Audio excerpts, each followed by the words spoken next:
Hello, we are going to work on this exercise today. It says, knowing that cosine of alpha equals 2/3, calculate cosine of pi halves minus alpha. So when you have to face a problem like this, first thing you have to trust yourself. You have to be confident. And second, in trigonometry, if you don't know what to do, remember that pictures are really useful. So let's draw this situation. I'm going to draw a unit circle. Let's say that my angle alpha is this. Okay, remember that the radius in the unit circle is 1. So this equals sine and this is cosine. And then I have to calculate cosine of pi halves over minus alpha, sorry. Pi halves is an angle measured in radians, but you know that pi halves radians equals 90 degrees, okay? Because you know that the whole circumference would be 2 pi, 180 would be pi, so 90 would be pi over 2. So if we draw this angle, it would be pi halves, that is here, minus alpha, that is something like this.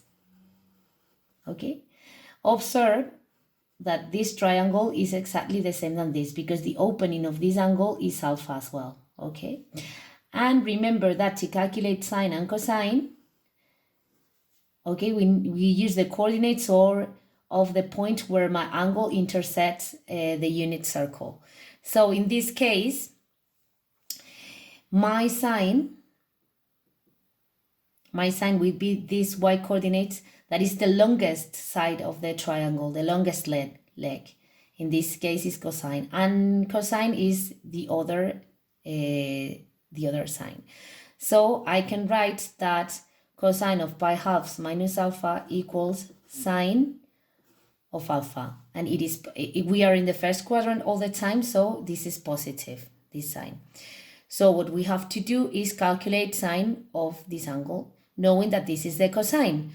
So what do we have to do? Remember that there's an equality very useful, that is, apply the Pythagoras theorem to this triangle. Remember, this is sine of alpha and this is cosine of alpha. So if I apply Pythagoras theorem here, it is hypotenuse square, that is 1, equals sine square of alpha plus cosine square of alpha. So I have to isolate sine square of alpha equals 1 minus cosine square of alpha. So sine of alpha, to get rid of this square, I must take square root in both sides. So it would be square root of sine square equals sine of alpha, 1 minus cosine square of alpha. So sine of alpha equals 1 minus cosine square, that is 4 over 9. Remember, I have to square the numerator and the denominator. And that is square root of 1 minus 4 over 9. I have to take common denominator, that would be 9. So 9 over 9, that is 1, minus 4 over 9 would be 5 over 9. That is square root of 5 over 3. This is not an exact number, but this is. So I can write it like this. So this is my result, square root of 5 over 3. But my exercise goes on. It has another part, letter B. And here, in this case, we have to calculate cosine of pi halves plus alpha. All right? So same thing than before. Let's draw this situation. Unit circle, angle alpha, sine, cosine, and pi halves, that was 90 degrees. These are radians, plus alpha. So I have to move alpha degrees this side. So this triangle is exactly the same triangle than this. Okay? And to calculate trigonometric ratios of this angle, remember that sine would be the y coordinate of this point where my angle intersects the unit circle, and cosine would be the x coordinate.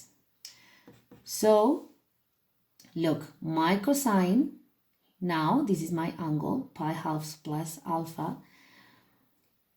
has a cosine of the short side of this triangle that is the same than this. So it would be sine of alpha.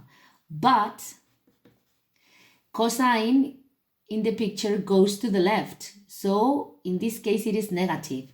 So it would be negative sine of alpha. We calculated sine of alpha before. So now we know that the result is this. And it's over. Let's go on. C, letter C. Now we have to do cosine of pi minus alpha. Let's draw again. With a picture, we understand everything. Pi radians are here. Okay, so pi minus alpha, I have to move clockwise. Alpha opening. Remember that my alpha is here. This is alpha, and this is pi minus alpha. So I have to calculate cosine. And now cosines have exactly the same measurement, but in this case negative because it goes to the left. So it is the same as cosine of alpha, but negative. And it would be minus 2/3. All right? So I think that with this is enough. I hope you understood. See you soon. Bye.